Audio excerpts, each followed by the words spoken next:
Hoje a gente vai desvendar uma busca de 500 anos por um segredo que, no fim das contas, mudou o mundo. E essa é uma história que não começa com um ouro, como muita gente pensa, mas sim com fogo.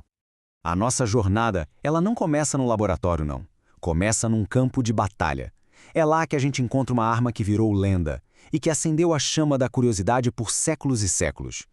E foi essa única invenção, essa lenda, que acabou desencadeando uma busca por um conhecimento que, olha só, lançaria as bases da química moderna. Uma busca, no fundo, pelo poder de transformar a própria matéria. Então vamos lá, imagina só, estamos no ano de 670, o destino da Europa inteira por um fio, e o futuro de tudo dependia de uma única e misteriosa fórmula.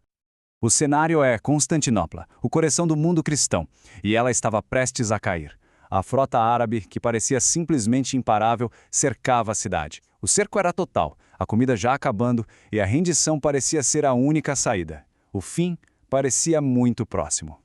E aí, no meio desse caos todo, o que é que poderia detê-los? Bem, é aí que surge um alquimista chamado Calínico. Ele chega fugindo do avanço árabe, sabe? E ele traz uma coisa com ele, uma fórmula secreta, a última, a desesperada esperança contra um inimigo que parecia invencível. Era o famoso fogo grego. Pensa numa substância que simplesmente desafiava a lógica. Tenta imaginar a cena. Um líquido todo pegajoso é lançado e, em vez de apagar na água, que seria o normal, ele se espalha, queimando tudo, incinerando os navios de madeira da frota inimiga. Era um verdadeiro inferno sobre o mar. O resultado? A frota árabe foi completamente destruída e a Europa foi salva. A vitória foi total. Mas o mais interessante, a grande ironia do destino, é que o mesmo império que quase destruiu a Europa se tornaria, de um jeito ou de outro, o guardião, o salvador da sua herança científica. Porque os árabes, que ficaram, claro, muito impressionados com essa demonstração de sabedoria grega, começaram um esforço gigantesco. A missão era coletar, traduzir e expandir todo e qualquer conhecimento antigo que eles pudessem encontrar. E isso mostra bem o contraste da época. Pensa bem. Enquanto a Europa estava mergulhada no que a gente chama de Idade das Trevas, Bagdá era o centro brilhante do mundo. Uma metrópole cheia de conhecimento, riqueza e, claro, muita inovação. Foi justamente ali, nesse império super próspero, que a antiga arte grega da alquimia meio que renasceu das cinzas. Os árabes não só adotaram, eles refinaram e rebatizaram essa arte de alquimia. Daí que vem a palavra que a gente conhece hoje, né? Alquimia. E bem no coração dessa nova ciência existia um texto. Um único texto, quase místico. Um documento que prometia nada mais, nada menos que o poder supremo. A chave para todos os segredos do universo. Esse documento lendário, que diziam ter sido escrito por uma figura quase divina, foi o que acendeu uma verdadeira obsessão. Uma obsessão que consumiu as maiores mentes do mundo árabe. Era a busca pela transmutação. Então vamos avançar um pouco no tempo para conhecer dois gigantes da ciência que mergulharam de cabeça nessa busca. E o curioso é que, na tentativa de encontrar ouro, eles acabaram descobrindo algo muito mais valioso. O primeiro deles foi Jabir ibn Hayyan. Para se ter uma ideia, ele trabalhava diretamente para o lendário califa Harun al-Rashid. Sim, ele mesmo, o califa das histórias de As Mil e Uma Noites. Dá para imaginar o cenário? Pura magia e intriga. Olha, o Jabir não era só um caçador de ouro de jeito nenhum. Ele era um cientista metódico. Foi ele que teorizou que os metais eram feitos de enxofre e mercúrio, uma ideia que, aliás, dominou o pensamento alquímico por séculos. E o mais importante, ele descobriu como preparar ácidos fortes. Pensa nisso, uma ferramenta essencial para qualquer químico.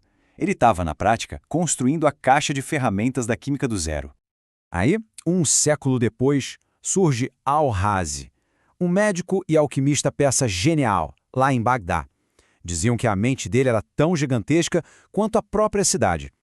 O grande lance do Al-Razi era a organização.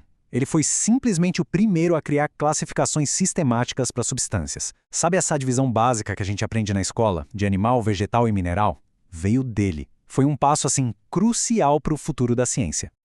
Só que mesmo para um gênio do calibre do Al-Razi, o grande prêmio da alquimia, bom, ele continuava fora de alcance. E foi isso que levou a um confronto bem dramático. Um confronto com consequências terríveis. Acontece que, depois de dedicar um livro sobre transmutação a um governante superpoderoso, o Al-Razi foi colocado contra a parede. O emir não estava interessado em teoria, não. Ele queria ver o ouro. E aí ele ordenou uma demonstração pública.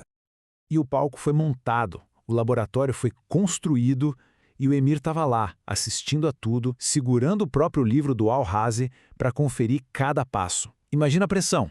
Era imensa. A reputação e, quem sabe, até a vida do grande cientista estavam em jogo ali.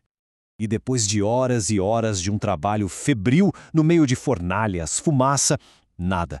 O grande mestre não conseguiu produzir nenhum único grão de ouro. O segredo dos segredos tinha falhado. E aqui vem a parte mais brutal. A humilhação foi inacreditável. Além da conta que essa agressão terrível acabou causando a cegueira que atormentou o Al-Razi nos seus últimos anos de vida, fazendo com que ele terminasse seus dias na pobreza.